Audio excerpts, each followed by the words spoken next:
What is up, people? So today I want to talk about 3 paradiddle variations that you might not have thought of but are still using the same exact paradiddle we're all accustomed to, right, left, right, left, left, but we're taking it and doing it in a different way. So here are 3 paradiddle variations that maybe you've never thought of. Before I get into any of these variations on how to use the paradiddle, I want you to know that there's the sheet music. You can download the sheet music in the description below, and not only will you get the sheet music with all the variations I'm about to talk about, but you'll also get audio files of these grooves slowed down at 3 different tempos so that when you're learning the stuff, it's a lot easier. It's better.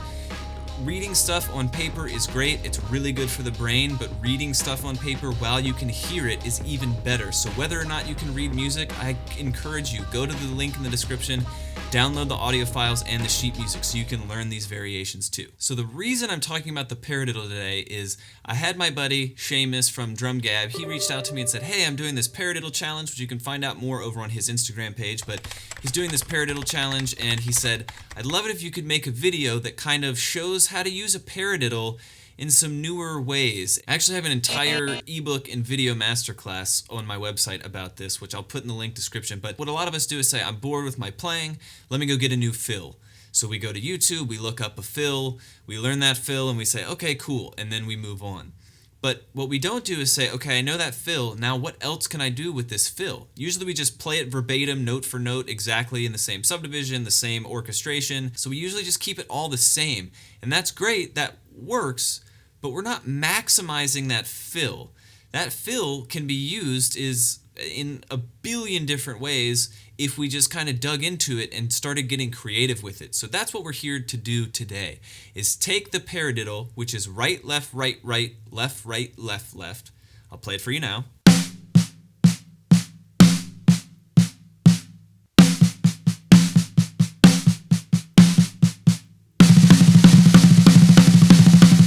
So the paradiddle is a set of 8 notes, right, left, left. And you accent every 4 notes. So you accent right, left, left. So the easiest way to start applying the paradiddle, and it's what most people do, is just play it as 16th notes. Right, left, left, crash, or 1E and a 2E and a 3E and a 4E and a. So when we learn the paradiddle as 16th notes, it's very comfortable, we work it up, we gain speed, and then someone says, hey, apply it to the drum set. And usually what we do is something like this.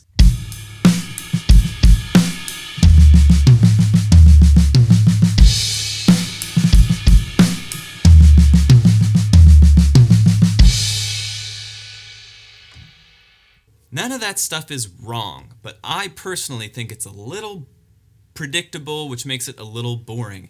So let's talk about some other ways you can use the paradiddle. And for this first variation, I'm going to keep it as 16th notes, which, like I just covered, is usually kind of boring, but what we're going to do is, we're going to play a basic ride cymbal hi-hat thing. We're going to keep snare drum on 2 and 4. So without the kick drum, all we're doing is we're playing the paradiddle between the ride cymbal and the hi-hat, and on beats 2 and 4, which is where the right, left, left, left, where the left hand would usually be an accent, instead of leaving it on the hi-hat, we're going to bring it down to the snare drum. So just the hands for variation number 1, just the hands with the ride cymbal, hi-hat, and snare drum sound something like this.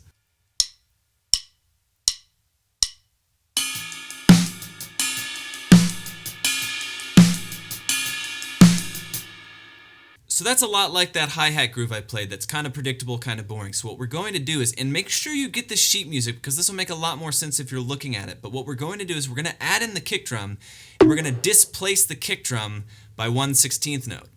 So instead of playing the kick drum with all of the accents, we're going to move it over 1/16th note, and that sounds a little something like this.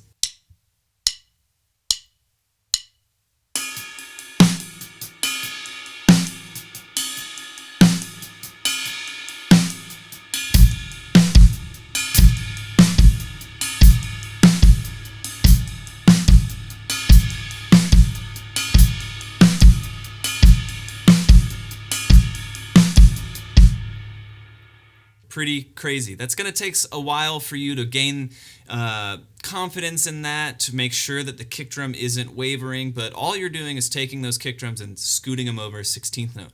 So what I'm going to do now is I'll play this example with a metronome at a slower tempo around 70 and then at a quicker tempo at around 110 BPM. So here's that.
Okay, so that first variation that we just went over kind of kept the predictable sticking, and we just did a little something crazy with the kick drum. But for the second variation,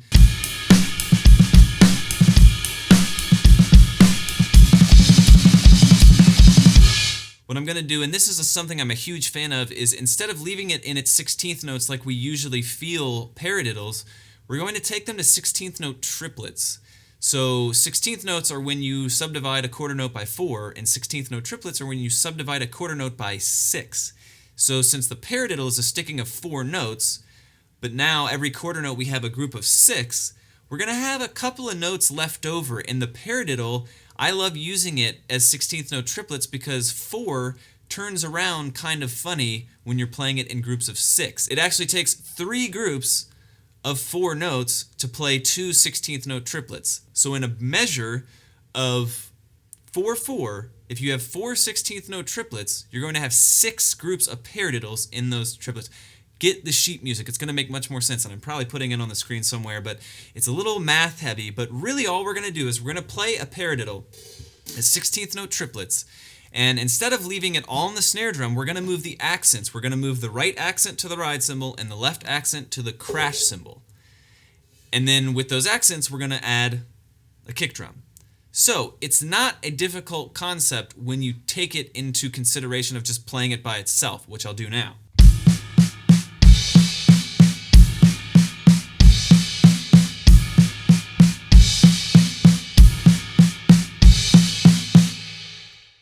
A lot of us have done that, but what's going to be confusing is we're not playing these as 16th notes, we're playing them quicker, we're playing them 16th note triplets. Now, some of you might be thinking, well, I play a paradiddle, but I double it. No, that would be 32nd notes. We're not going quite that fast. We're just going to 16th note triplets. What I'll do now is I will play this variation against a metronome at 70 BPM, so you can start to hear how this paradiddle at 16th note triplets sounds against quarter notes.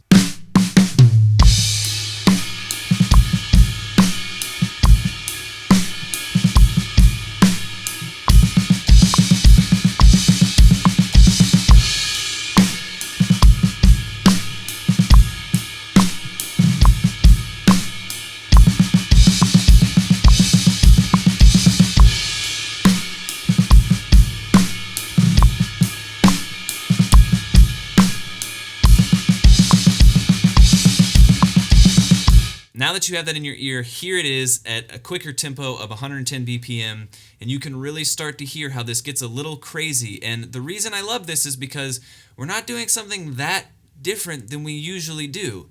It's just slightly different. It's just a little bit off kilter. So a lot of people, if you play this fill and you leave it as just 16th notes, a lot of people will say, oh yeah, you were doing paradiddles and it was 16th notes and whatever.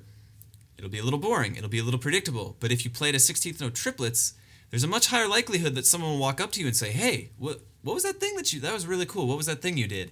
And all you have to say is, I was playing paradiddles. And they'll think, paradiddles? How? Like, it didn't sound like my paradiddle sound. And that's because most people play it as 16th notes, and we're doing 16th note triplets. So without doing anything except changing the subdivision, we have a much cooler, much more creative, much more interesting fill. So here it is at 110 BPM.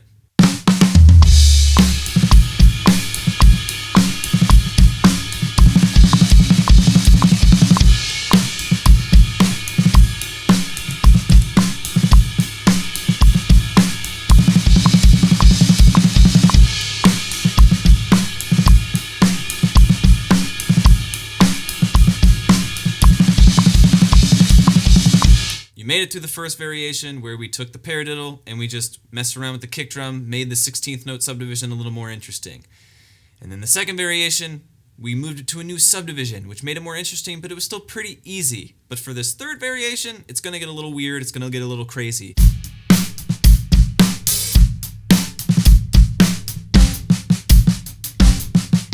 You know, most people, when they want to get creative with something or they want something to sound more interesting, they speed it up. They just play it faster. And we're about to do the exact opposite, where paradiddles are usually 16th notes. Instead of going faster to 32nd notes or 16th note triplets like the last example, we're going to notch it down to 8th note triplets. So what's going to happen here is, again, 8th note triplets are when you subdivide a quarter note by 3. So we usually subdivide paradiddles as 16th notes, and you're subdividing that quarter note by 4. And now we're going to subdivide by 3 notes. So again, same as the last variation, since it's a sticking that's based on 4-note groupings, but we're moving down to 8th note triplets, we're going to play that first triplet is going to be right, left, right, and then the last sticking in that paradiddle, that very last right note, will be the downbeat of the next triplet.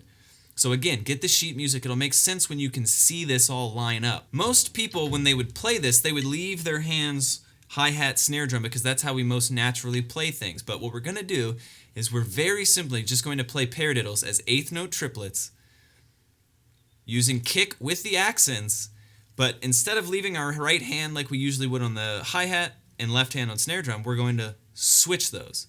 So right hand will start on snare drum, left hand will be on hi-hat. And that little tiny switch, the subdivision that we're taking it to, is already going to make the paradiddle sound a little crazy, but even that additional switch of doing, instead of what we usually do, right hand on hi-hat, left hand snare drum, just switching it so that the right hand is on the snare drum, left hand is on the hi-hat. It's going to give us a snare drum accent on beat 1 that's going to be a little crazy. So here it is, very, very slow without a metronome, just so you can hear what I'm talking about.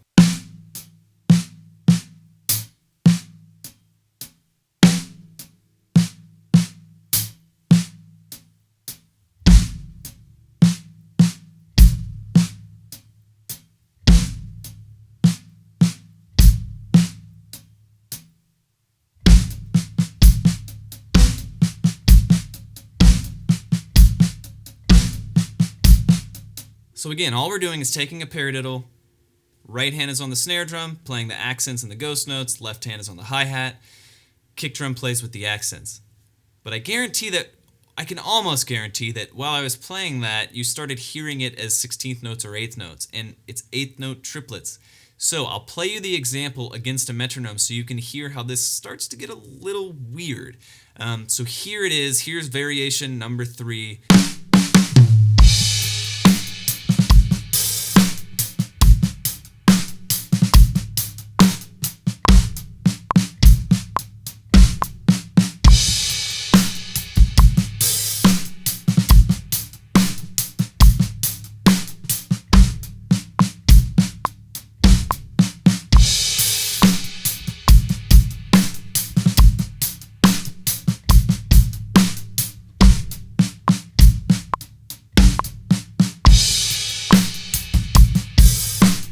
Gets a little weird, right? Let's hear it again at 110 so we can hear just how fun and kind of crazy this is at a quicker tempo.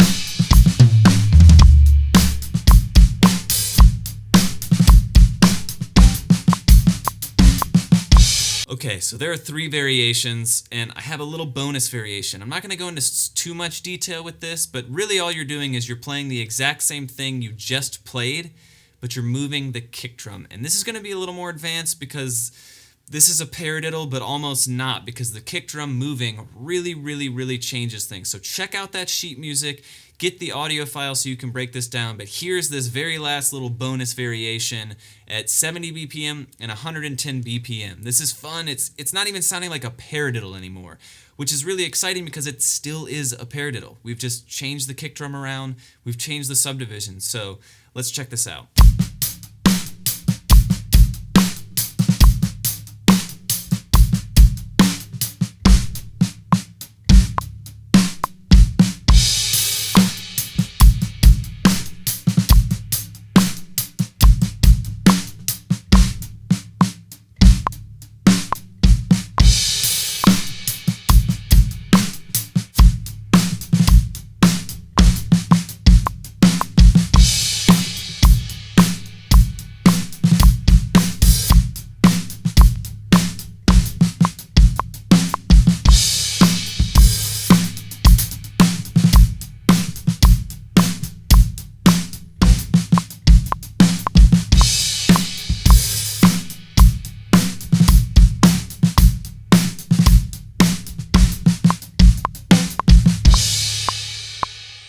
Okay, that is it for me. Those are several variations that should keep you busy for a while, and these are just the starting points.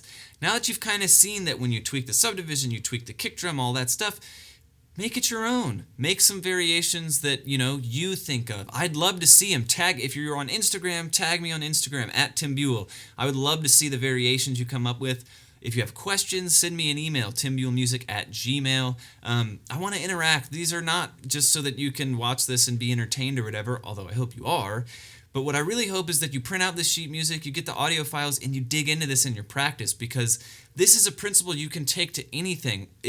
We've done it with paradiddles now. You can do it with paradiddle diddles or flam taps or flam accents or anything that you know how to do. You can kind of apply these same principles and get a ton out of it, which again is exactly what I have a whole video masterclass and ebook that you can download on my website. Again, link in the description, that takes you through an entire system I have on how to do this with everything you know, every fill, every rudiment, everything. Check all that stuff out. Download the sheet music and the audio files below. If you like this lesson, I would love it if you would hit subscribe.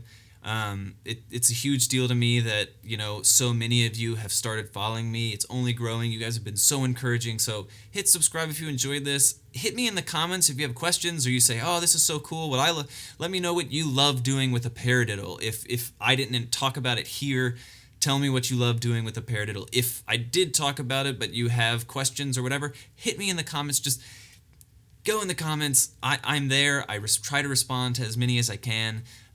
Send me an email if you have questions. Subscribe so you can. I have lessons coming every week. And go follow Seamus and DrumGab and what they're doing. I'll put their info on the screen. It's a really cool community Seamus has, and I'm glad that he reached out and kind of jabbed me into doing this, because this is a fun lesson that I'm really passionate about. So that's all. Subscribe, comment, and I'll see you in the next one.